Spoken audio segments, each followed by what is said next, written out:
പ്രാർത്ഥിക്കാം. ദൈവമേ സ്വർഗീയ പിതാവേ, നിൻ്റെ ബസ്മാസനേക്ക് ഞങ്ങൾ വീണ്ടും കടന്നു വരുന്നു.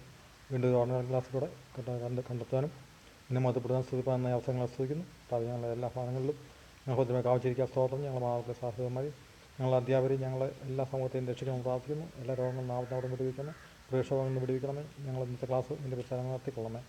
സർവ്വം ക്രിസ്തുവിൻ്റെ എന്നെ ആവത്തെ ആവശ്യിക്കുന്നത് കൃപയോടെ കേൾക്കണമേ. ആമേൻ. നിങ്ങൾക്ക് ആർക്കും എൻ്റെ സ്നേഹവന്ദനം ഞാൻ വീണ്ടും അറിയിക്കുകയാണ്. നിങ്ങളെല്ലാവരും അവരുടെ ഭവനങ്ങളിൽ സുഖമായിട്ടിരിക്കുന്നു എന്ന് ഞാൻ വിശ്വസിക്കുന്നു. നിങ്ങളെല്ലാവരെയും നിങ്ങളുടെ എല്ലാ പ്രവർത്തികളെ ഓർത്ത് ഞാൻ ദൈവത്തെ സ്തുതിക്കുന്നു.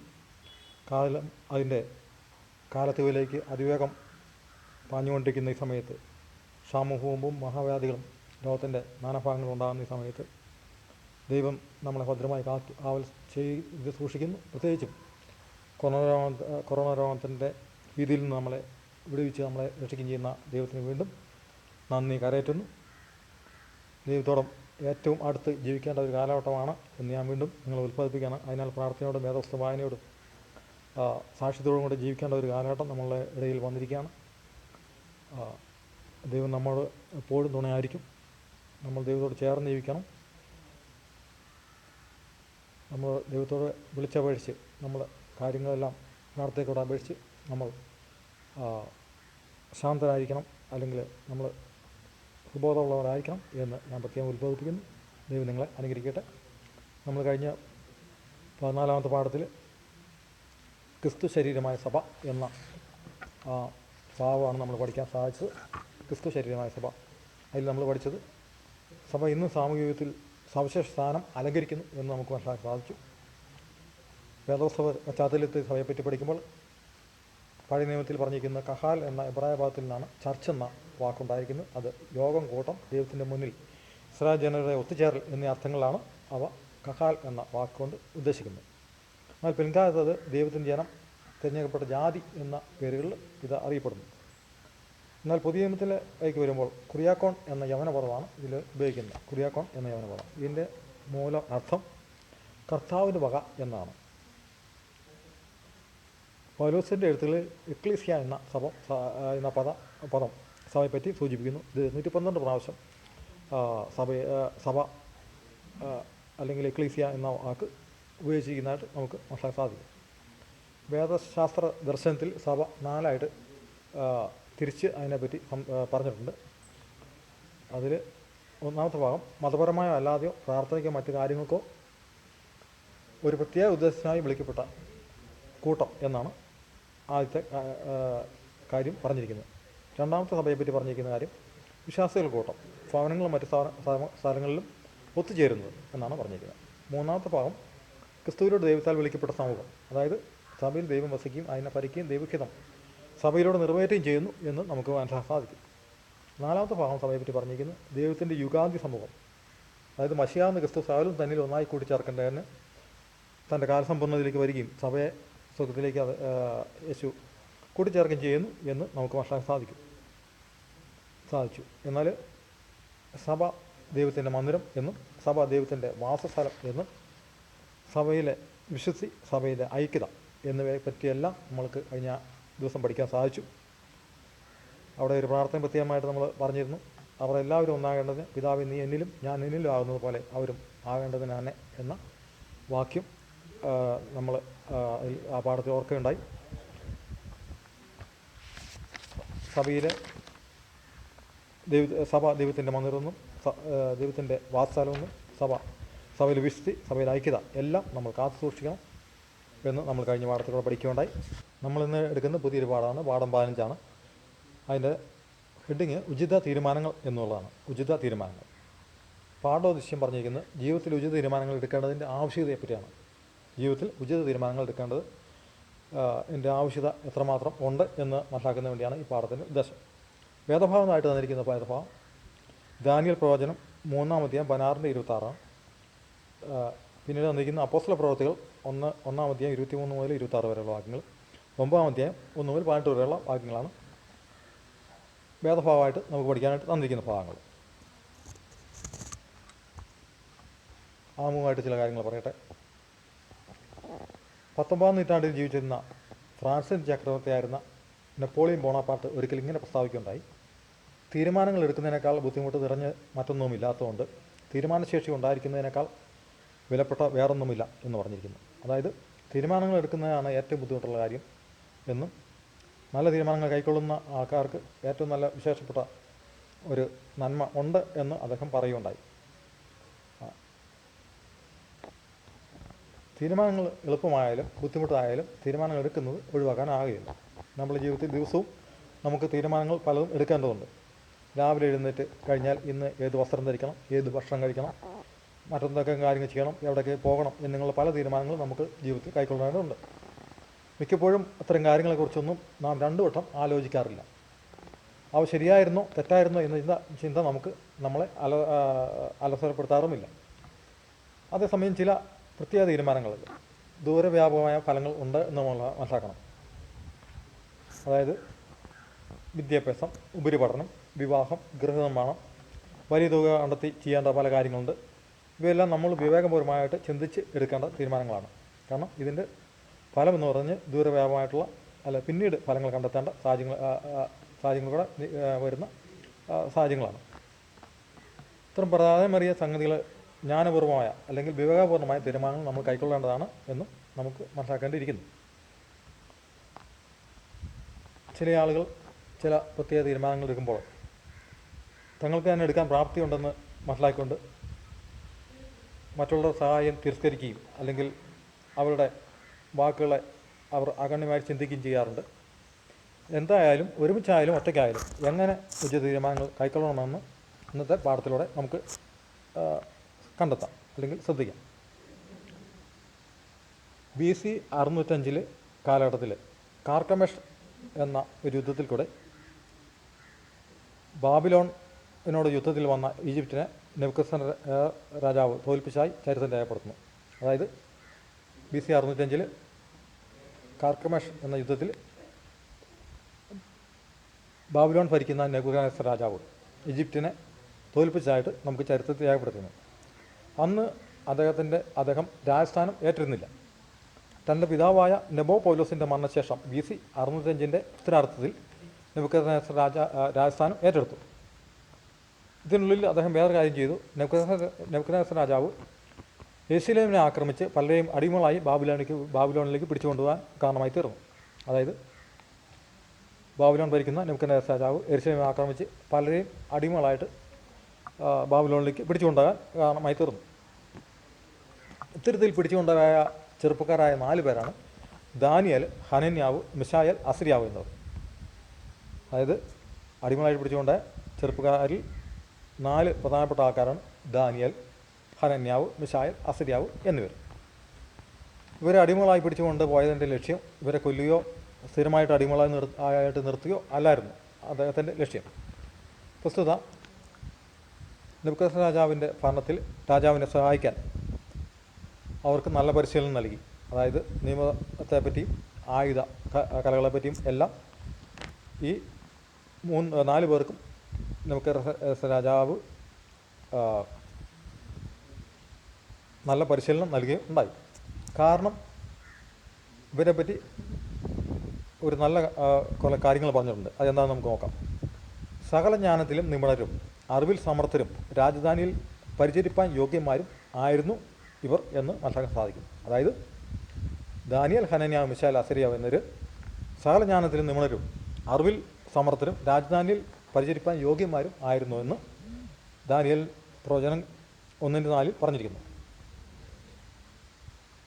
ഈ ബാബിലോണിൻ്റെ ഭരണകർത്താവായിട്ടുള്ള നെബൂഖദ്നേസറിൻ്റെ രാജധാനിയിൽ വെച്ച് അവിടുത്തെ ഒരു ഷണ്ണാധിപൻ ദാനിയേലിനും ഹനന്യാവും മിശായേലിനും അസര്യാവ് എന്നിവർക്ക് യഥാക്രമം 4 പ്രത്യേക പേരുകൾ കൊടുക്കുന്നതായിട്ട് നമുക്ക് ഈ വചനത്തിൽ കൂടെ കാണുവാൻ സാധിക്കും.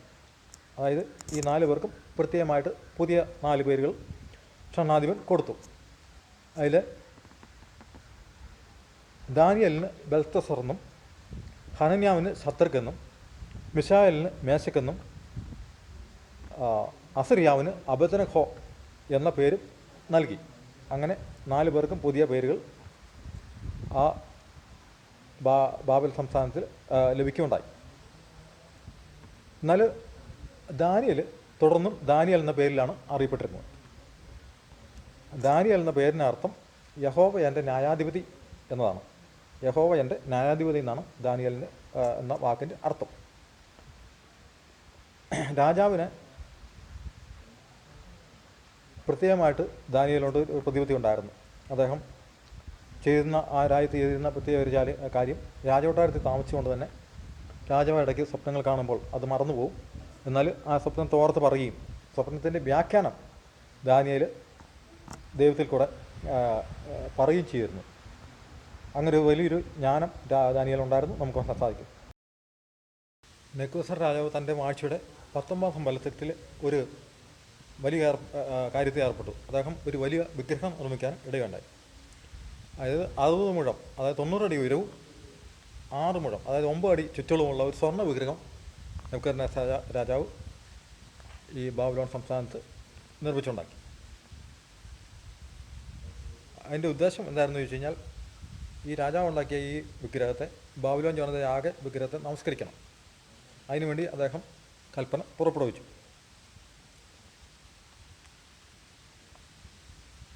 ഈ വിഗ്രഹം വാർത്തുണ്ടാക്കി ഒരു വലിയൊരു നിരപ്പായ സ്ഥലത്ത് അദ്ദേഹം നിർത്തുകയും അതിനെ എല്ലാ ബാബിലോൺ സംസ്ഥാനത്തെ എല്ലാ ആൾക്കാരും വന്ന് നമസ്കരിക്കുകയും ചെയ്യണം എന്നുള്ള ആ കൽപ്പന പുറപ്പെടുകയും ചെയ്തു. അങ്ങനെ എല്ലാ ആൾക്കാരും അതിൽ വന്ന് നമസ്കരിക്കുകയും ചെയ്തു.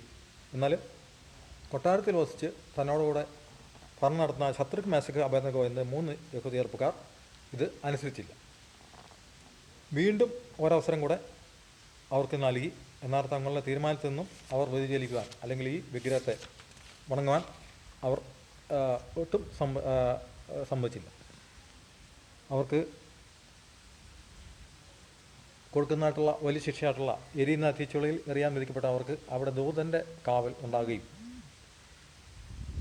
തീർച്ചുളയിൽ നിന്നും ഒരു പൊള്ളൽ പോലും ഏൽക്കാതെ ജീവിതത്തിലേക്ക് മടങ്ങി വരികയും ചെയ്യുന്നതായിട്ട് നമുക്ക് ചരിത്രത്തിൽ മനസ്സിലാക്കാൻ സാധിക്കും.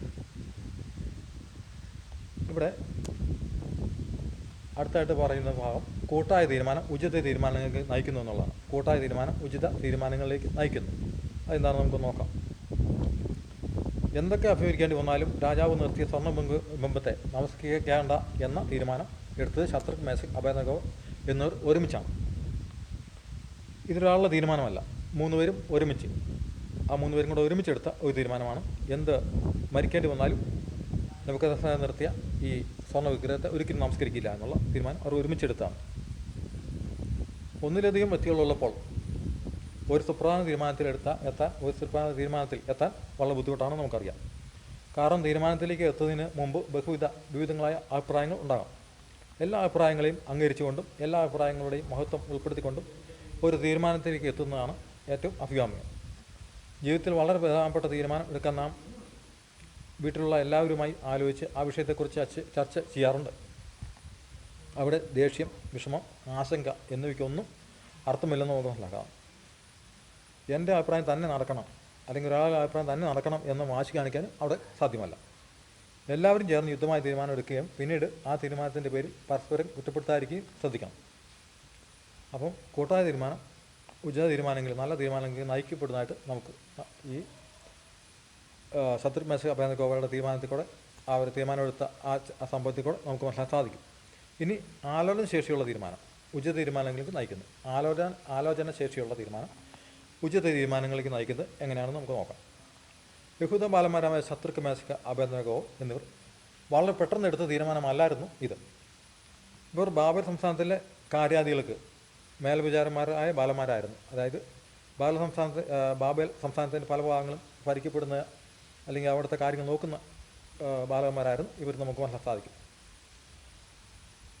ദീർഘ ദിവസങ്ങളുടെ അധ്വാനമാണ് ഈ സ്വർണ്ണ ബിംബം. അതായത് രാജാവ് ഒത്തിരി നാളുകളായിട്ട് വളരെ പരിശ്രമിച്ചാണ് ഈ സ്വർണ്ണബിംബം നമുക്ക് ഉണ്ടാക്കിയതായിട്ട് നമുക്കറിയാൻ സാധിക്കും. മാത്രമല്ല ബിംബം പ്രതിഷ്ഠിക്കാനായി രാജാവ് തിരഞ്ഞെടുത്ത സ്ഥലം ബാബിലോൺ പട്ടണത്തിൻ്റെ അടുത്ത സമീപമുള്ള ദുരാ സമഭൂമിയാണ്. ദുരാ സമഭൂമി എന്ന സ്ഥലമാണ് അദ്ദേഹം ഈ ബിംബം നിർത്തുന്നതിന് വേണ്ടി തിരഞ്ഞെടുത്തത്.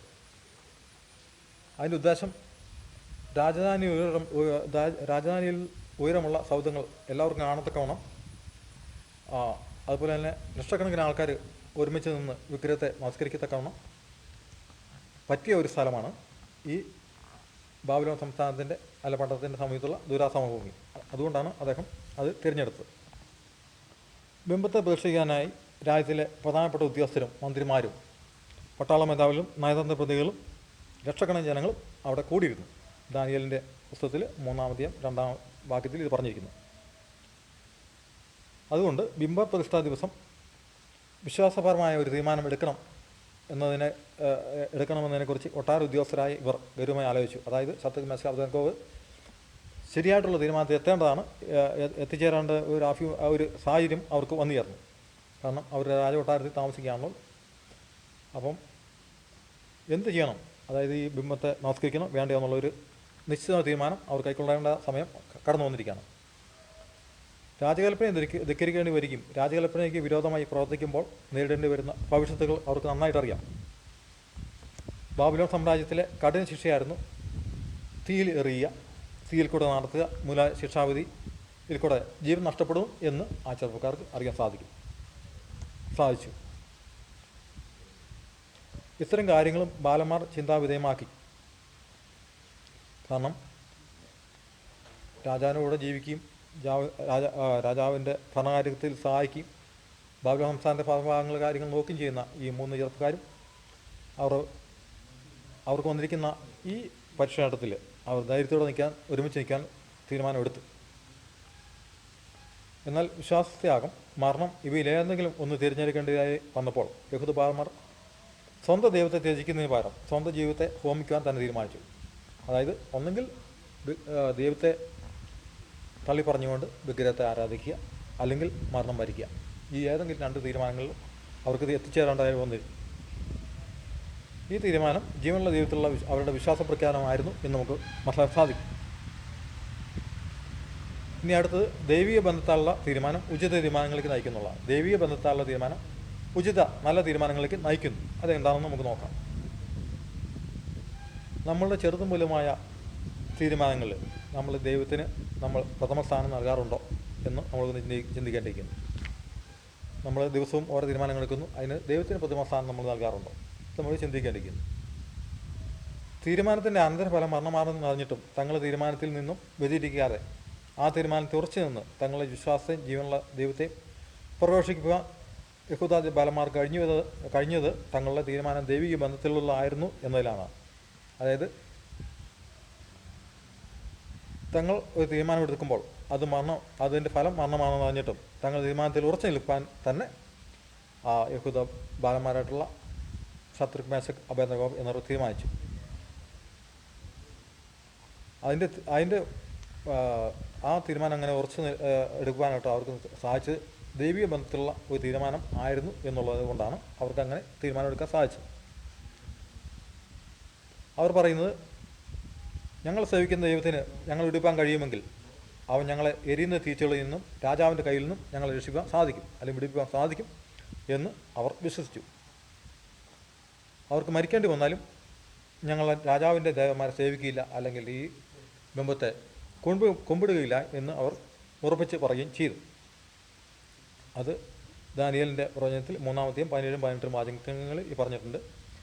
അതായത് മരണത്തിന് ഞങ്ങൾ വിധേയപ്പെടേണ്ട തീച്ചുള എറിയപ്പെട്ടാലും ഞങ്ങൾ ഒരിക്കലും രാജാവ് നിർത്തിക്കുന്ന ഈ ബിംബത്തെ നമസ്കരിക്കുകയോ സേവിക്കുകയോ ചെയ്യില്ല എന്ന് ആ 3 ബാലന്മാരും തങ്ങളുടെ ഉറച്ച തീരുമാനം രാജാവിനെ അറിയിച്ചു.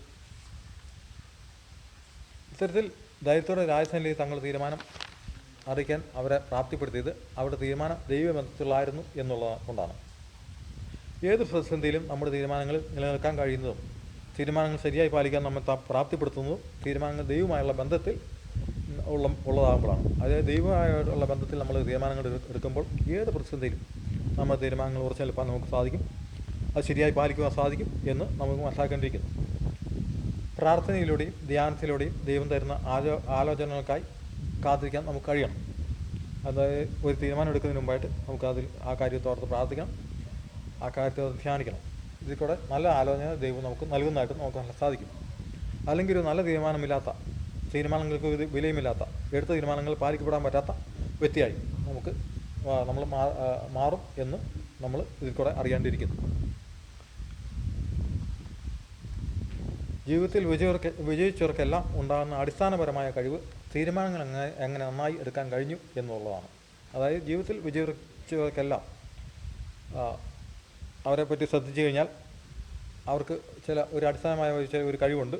അത് നല്ല തീരുമാനങ്ങൾ എടുക്കാൻ അവർ കഴിഞ്ഞു എന്നുള്ളതാണ് ജീവിതത്തിൽ വിജയിച്ചവരുടെ പ്രത്യേകത. നമ്മൾ പഠിക്കുകയാണെങ്കിൽ നമുക്ക് കാണാൻ സാധിക്കുന്നത്. അതുകൊണ്ടാണ് നമ്മുടെ ജീവിതം നമ്മുടെ തീരുമാനങ്ങളുടെ പരിണിതഫലം എന്നറിയപ്പെടുന്നത്. അതായത് തീരുമാനങ്ങൾ നമ്മുടെ ജീവിതത്തിൻ്റെ ഊർജ്ജതാഴ്ചകളുടെ പരിണിതഫലങ്ങളാണ്, പിന്നീടുണ്ടാകുന്ന ഫലങ്ങളാണ് എന്ന് നമുക്ക് മനസ്സിലാക്കാൻ സാധിക്കും. ഇവിടെ പറയുന്നത് തീരുമാനങ്ങളിൽ നിന്നാണ് പ്രവൃത്തികൾ ഉണ്ടാകുന്നത്, പ്രവൃത്തിയിൽ നിന്നാണ് ഫലം ഉണ്ടാകുന്നത്. തീരുമാനങ്ങൾ തെറ്റിയാൽ പ്രവൃത്തികൾ തെറ്റും, പ്രവൃത്തികൾ തെറ്റിയാൽ ഫലവും തെറ്റും, ഫലം തെറ്റിയാൽ ജീവൻ തന്നെ തെറ്റിപ്പോവും, അല്ലെങ്കിൽ അത് ജീവൻ തന്നെ അടിസ്ഥാനമില്ലാത്ത തീരും എന്ന് നമുക്ക് മനസ്സിലാക്കാൻ സാധിക്കും. നല്ല നല്ല തീരുമാനങ്ങളിൽ നിന്നാണ് നല്ല പ്രവൃത്തികൾ ഉണ്ടാകുന്നതെന്നും അങ്ങനെ നല്ല പ്രവൃത്തികളിൽ നിന്നും നല്ല ഫലം ഉണ്ടാകുന്നുവെന്നും ഈ തീരുമാനങ്ങൾ തെറ്റിയാൽ പ്രവൃത്തികൾ തെറ്റും, നല്ല ഫലവും ഉണ്ടാകാതിരിക്കും. ഫലം തെറ്റിയാൽ ജീവൻ തന്നെ ദോഷകരമായ സംഭവങ്ങൾ അല്ലെങ്കിൽ ഭാവി ജീവിതത്തിൽ ഉണ്ടാവും എന്ന് നമുക്ക് ഈ പാഠത്തിൽ കൂടെ പഠിക്കാൻ സാധിക്കും. ആയതിനാൽ നമ്മുടെ തീരുമാനങ്ങൾ കൂട്ടായുള്ളതും ആലോചനശേഷിയുള്ളതും ദൈവീയ ബന്ധത്തിലുള്ളതും ഉചിത തീരുമാനങ്ങൾ ആയിരിക്കട്ടെ എന്ന് ഈ പാഠത്തിലൂടെ നമുക്ക് പഠിക്കാൻ സാധിക്കും. അതായത് നമ്മൾ പഠിച്ചത് കൂട്ടായ തീരുമാനം ഉചിത തീരുമാനങ്ങളിലേക്ക് നല്ല തീരുമാനങ്ങൾക്ക് നയിക്കുന്നു, ആലോചനശേഷിയുള്ള തീരുമാനം ഉചിത തീരുമാനങ്ങൾ നയിക്കുന്നു, ദൈവീയ ബന്ധത്താലുള്ള തീരുമാനം ഉചിത തീരുമാനങ്ങൾ നയിക്കുന്നു എന്ന് നമുക്ക് മനസ്സിലാക്കാൻ സാധിക്കും. ഈ മൂന്ന് കാര്യങ്ങൾ കൂടെ ആണല്ലോ ശത്രു മേശക് അബേദ്നെഗോവ് ദാനിയേൽ എന്നിവർ നല്ല തീരുമാനങ്ങൾ ബാബിലോൺ രാജ്യത്ത് നെബൂഖദ്നേസർ കൊട്ടാരത്തിൽ ജീവിക്കുമ്പോൾ തന്നെ അവർ അത് കൈക്കൊള്ളുകയും ദൈവത്തിന് അനുകൂലമായി അവർ ജീവിക്കുകയും ദൈവത്തെ മറുത്ത് അവർ എന്ത് കാര്യവും ചെയ്യാതെ, അല്ലെങ്കിൽ രാജാവ് കൽപ്പിച്ച ആ കൊട്ടാരത്തിൽ ഉണ്ടാക്കിയ അല്ലെങ്കിൽ കൊട്ടാരം പരിസരത്തുണ്ടാക്കി ആ ബിംബത്തെ നമസ്കരിക്കാതെ അവരുടെ തീരുമാനങ്ങൾ ഉറച്ചു നിൽക്കുകയും ദൈവത്തോട് അവർ ആലോചന ചോദിക്കുകയും ദൈവം അവരെ രക്ഷിക്കുകയും ചെയ്തതായിട്ട് നമുക്ക് ഈ പാഠത്തിൽ കൂടെ അറിയാൻ സാധിച്ചു. നല്ല നല്ല തീരുമാനങ്ങൾ നമുക്ക് ജീവിതത്തിൽ കൈക്കൊള്ളേണ്ടത് ആവശ്യം ഇതിൽ കൂടെ നമുക്ക് മനസ്സിലാക്കാൻ സാധിക്കും. അങ്ങനെ നമ്മൾ നല്ല തീരുമാനങ്ങൾ ജീവിതത്തിൽ എടുക്കുകയും അവ ദൈവത്തുമായിട്ടുള്ള ബന്ധത്തിലെടുക്കുകയും അത് നല്ല ഫലം നമുക്ക് നൽകി തരികയും ജീവിതം അർത്ഥപുഷ്ടിയുള്ളതായി തീരുകയും ചെയ്യുമെന്ന് നമുക്ക് ഈ പാഠത്തിൽ കൂടെ മനസ്സിലാക്കാൻ സാധിക്കും. ഇന്ന് നമുക്ക് തന്നിരിക്കുന്നതായിട്ടുള്ള കാണാപ്പാഠം പഠിക്കാനായിട്ടുള്ള തന്നിരിക്കുന്ന വചനമുത്ത് അല്ലെങ്കിൽ മനപ്പാഠവാക്യം രൂത്തിന്റെ പുസ്തകം 1-ാം അധ്യായം 10-ാം വാക്യമാണ്. രൂത്തിന്റെ പുസ്തകം 1-ാം അധ്യായം 10-ാം വാക്യമാണ്. അവർ അവളോട്, ഞങ്ങളും നിന്നോടുകൂടെ നിന്റെ ജനത്തിൻ്റെ അടുക്കൽ പോരുന്നു എന്ന് പറഞ്ഞു. അവർ അവളോട്, ഞങ്ങളും നിന്നോടുകൂടെ നിന്റെ ജനത്തിൻ്റെ അടുക്കൽ പോരുന്നു എന്ന് പറഞ്ഞു. രൂത്തിനോട് തങ്ങളുടെ 2 മരുമക്കൾ പറഞ്ഞുള്ള ഒരു ഭാഗമാണ് ഇതിനകത്ത് ഈ വാക്യത്തിൽ കൂടെ കാണുന്നത്. രൂത്തിൻ്റെ ഭർത്താവും 2 മരുമക്കൾ, രൂത്തിൻ്റെ 2 മക്കളായിട്ടുള്ള ആൺകുട്ടികളും മരണമടഞ്ഞു. 3 സ്ത്രീകൾ മാത്രം ഉൾപ്പെട്ട ആ സമയത്ത് ബേത്ലഹേമിലേക്ക് അവർ തിരിച്ചു പോകാനുള്ള പ്ലാൻ ചെയ്ത്, അവർ താമസിക്കുന്ന സ്ഥലത്ത് നിന്ന് തിരിച്ചു പോകാനുള്ള പ്ലാൻ ചെയ്തപ്പോൾ ആ മരുമക്കൾ രൂത്തിനോട് പറഞ്ഞ വാക്യമാണ് ഭാഗമാണ് ഈ പറഞ്ഞിരിക്കുന്നത്. അവർ അവളോട്, ഞങ്ങളും നിന്നോടുകൂടെ നിൻ്റെ ജനത്തിൻ്റെ അടുക്കൽ പോരുന്നു എന്ന് പറഞ്ഞു. ഈ വാക്യം നിങ്ങളെല്ലാവരും കാണാപ്പാഠം പഠിക്കണമെന്ന് ഞാൻ ഓർപ്പിക്കുകയാണ്. ഈ പാഠത്തിൽ കൂടെ നല്ല തീരുമാനങ്ങൾ നിങ്ങൾക്ക് തരട്ടെ എന്നും ദൈവത്തെ ആശ്രയിച്ചുകൊണ്ട് നല്ല തീരുമാനങ്ങൾ എടുത്ത് ജീവിതം നമ്മൾ കെട്ടിപ്പടുക്കേണ്ടതുണ്ട് എന്ന് നമുക്ക് ഈ പാഠത്തിൽ കൂടെ മനസ്സിലാക്കാൻ സാധിക്കും. ശത്രു മേശക് അബേദ്നെഗോവിൽ കൂടെ നല്ലൊരു തീരുമാനം കൈക്കൊള്ളുവാൻ നമുക്ക് ഇതിൽ കൂടെ ഒരു ആലോചന ദൈവം പറഞ്ഞു തരികയും ചെയ്തു. അതിൽ കൂടെ ദൈവം നമ്മളെ ജീവിതത്തിൽ അനുഗ്രഹിക്കട്ടെ എന്ന് നല്ല തീരുമാനങ്ങൾ എടുത്തുകൊണ്ട് ജീവിതത്തെ നമ്മൾ മുന്നോട്ട് നീങ്ങണം. അല്ലെങ്കിൽ ജീവിതത്തിൽ നമ്മൾ അടിസ്ഥാനപരമായ നല്ല തീരുമാനങ്ങളൊക്കെ എപ്പോഴും കൈക്കൊള്ളണം. ആ ദൈവവുമായി ബന്ധപ്പെട്ട് ചെയ്യേണ്ടതെന്ന് നമുക്ക് ഈ പാഠത്തിൽ മനസ്സിലാക്കാൻ സാധിച്ചു. ദൈവം നിങ്ങളെ അനുഗ്രഹിക്കട്ടെ.